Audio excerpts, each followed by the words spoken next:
With just 3 races left to go in the 2021 Formula 1 season, Max Verstappen and Lewis Hamilton were at it again in Brazil. So during the Brazilian Grand Prix, Max Verstappen and Lewis Hamilton had another clash, this time with fewer consequences than Monza or Silverstone, but we need to talk about it. Hey, what's going on everyone? Vasco here, and this time let's do things a little bit differently. So for both Monza and Silverstone, I have made videos telling you whether I thought that the stewards' decision was right and who was at fault for the crash.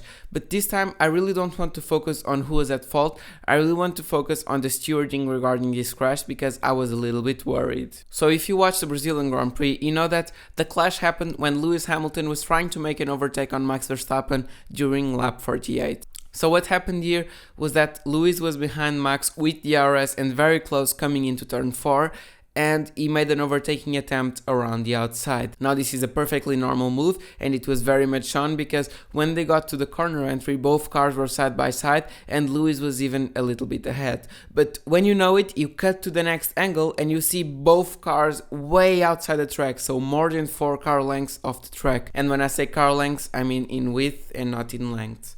So this was a very uninteresting clash, and immediately when I saw the clash, I thought that one of them was going to be penalized.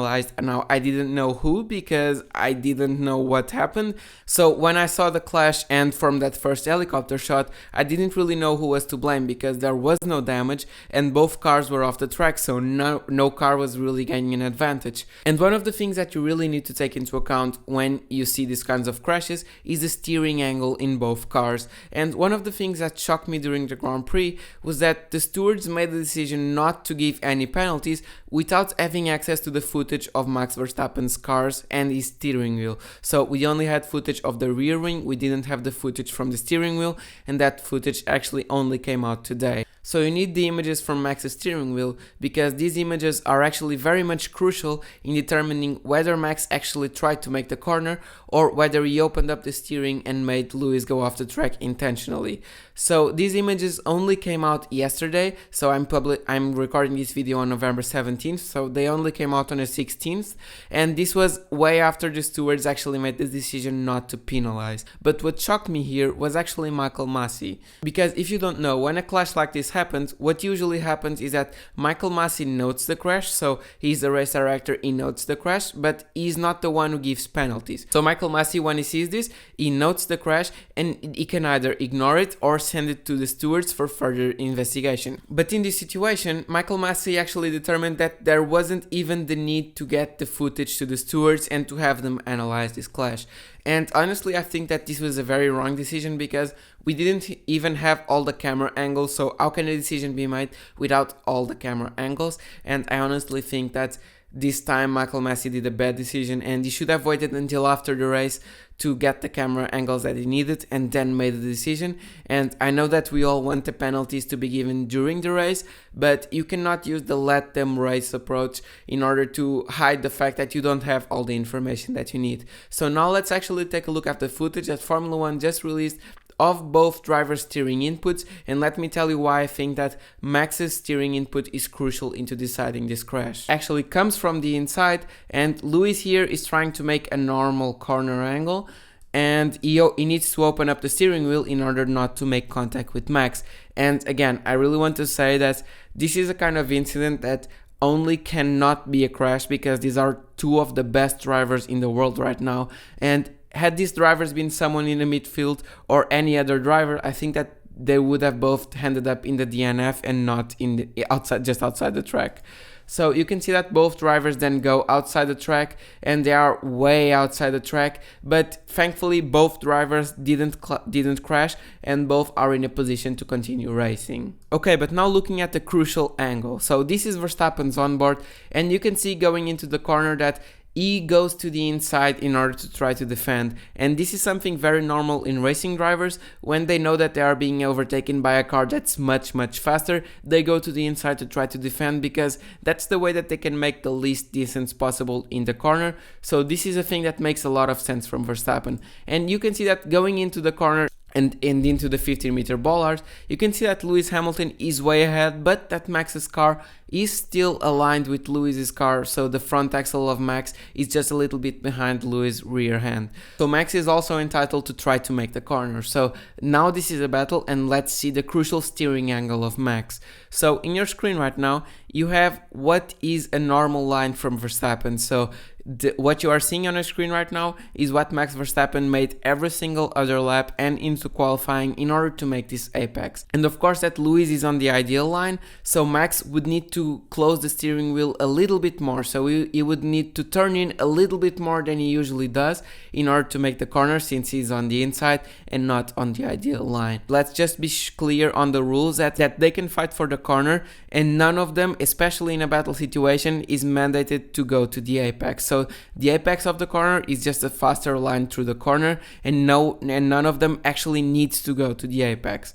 But so you can see by this point that Verstappen is turning the wheel, but he's not turning the wheel nearly as much as he does in his quali lap or any other racing lap. And you can see by his trajectory that he's not suffering from any understeer, he's just not turning the wheel as much. So the wheel can go up to 90 degrees flat, and he's not even at 45 degrees. So then once it's too late, once he's like right on the outside of the corner, then he tries to make the corner, but by this point this is really not possible to make the corner, so he needs to go into the outside of the track, and by doing this I think he gained an advantage. The advantage was not that he overtook someone, because he was already P1 coming into the straight, but I think that the advantage that he got was that he kept his P1, and I think that otherwise if they both made the corner in the right line, I think that Max would be P2, and that's what eventually happened a couple of laps later.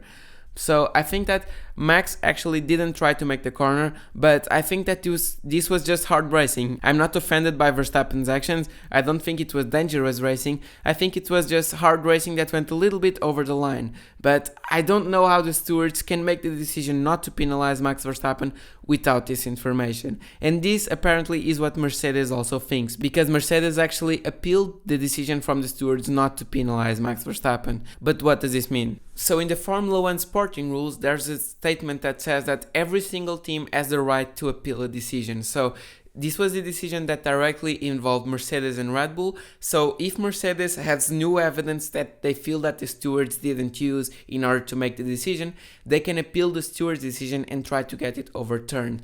And in this case, the new information that Mercedes is going to present is of course Verstappen's steering wheel inputs. Hey there, Future Vasco right here. So while I was editing the video, the news actually broke that Mercedes' review request was actually refused by the race stewards. So this means that the stewards actually look at the new evidences that Mercedes presented, which were the new camera angles that I just showed you before, and they actually deemed that they did not make a difference in the analysis that they made. And I found it a bit weird that the stewards actually refused to review the penalty with these images, because these are very substantial evidences that they haven't available at the time they made the decision. So now this is not a problem only with Michael Masi, this is also a problem with the race stewards at the Brazilian Grand Prix, because even after watching all the camera angles in the world, even after watching every single detail and having a couple of days to think about the subject, well, they decided not to investigate this further and not to apply Max a penalty.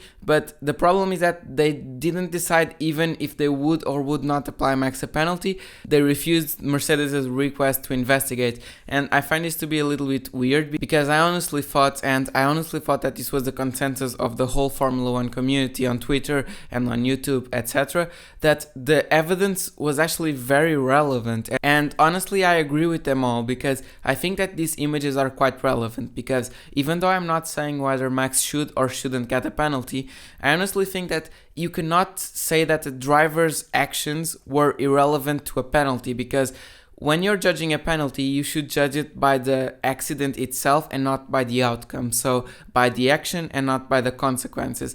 And I think that we didn't have the images of Max's hands during the incident, during the live race when the decision was made, but now we do. And I think that that's new information worth considering. And again, I'm not saying that they would apply a penalty even if they did investigate with the new information.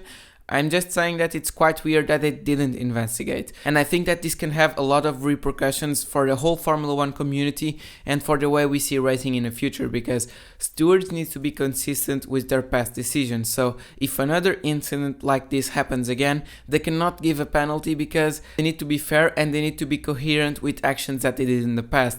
And we have seen drivers over the course of this week, so I'm now remembering a tweet by Charles Leclerc, which I will have on the screen right now, in which he said that he would actively change his approach if Max wasn't penalized, because it would now be acceptable to run a car outside of the track if he was trying to overtake you, and there would be no penalty for this decision if there was no contact. So expect the racing standards to change in Formula 1, and honestly, with this kind of decision, I'm expecting that the stewards will give less and less penalties when there is no contact, because they just showed you that you can run a car outside of the track, gain an advantage and keep your position and not get a penalty. So honestly, I think that this was a very bad move, not for that particular race, because on that particular race that incident made really no difference because none of the cars were destroyed and Lewis Hamilton wound up winning the race anyways.